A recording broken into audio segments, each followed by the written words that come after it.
طبعا من اكتر الحاجات الحلوه جدا في سفره رمضان وكمان العزومات الحمام. هنعمل النهارده الحمام بالفريك، وهنعمل كمان ألذ طبق ملوخيه بجد طعمه حلو جدا. وهقول لك على اسرار ازاي تطلعي الحمام حلو جدا معاكي وما يفرقعش معاكي في الحله.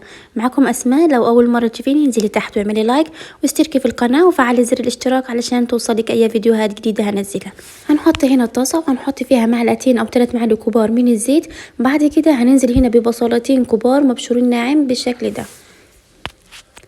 هتقلبيهم كده كويس. طبعا هتقلبي في البصله لحد ما تدبل معاكي.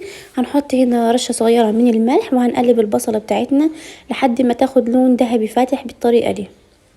بعد كده طبعا هكون مجهزه هنا الفريك بتاعنا. طبعا حوالي كوبايه ونص من الفريك. تغسليه كويس وبعد كده تنقعيه في ميه سخنه معاكي لمده ساعتين وتصفي الميه بتاعته. وبعد كده هتحطيه على البصله.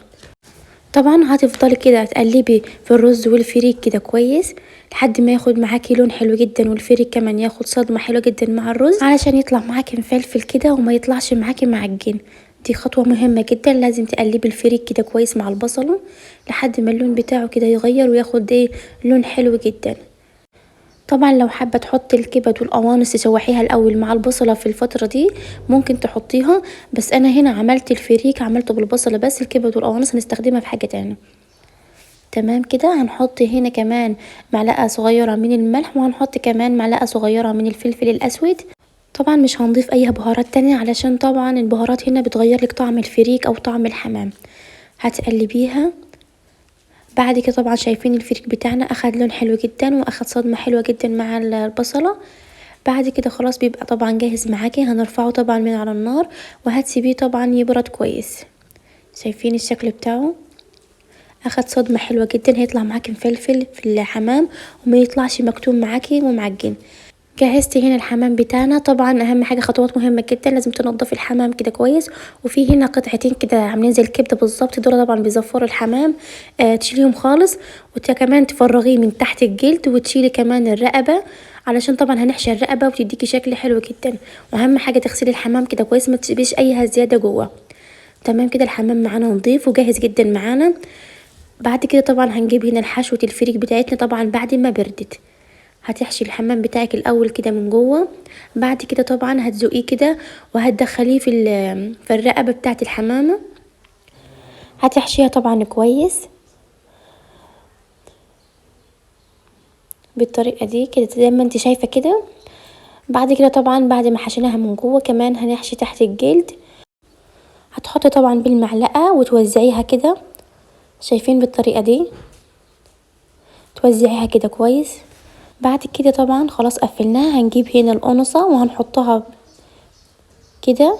وبعد كده هتحطي هنا الرجلين بتاعتها وهتقفليها من ورا وهتحطي الرجل التانية من تحت بالطريقة دي. طبعا الأجنحة عاملينها لورا وهتيجي هنا كمان عند الرقبة وهتحطي كمان قطعة من الكبدة هتحطيها كده جواها تفتحيها وتحطيها علشان كده كل واحد بالكبدة بتاعته والقنصة بتاعته كده. تمام. طبعا بتبقى جاهزة معانا بالشكل ده.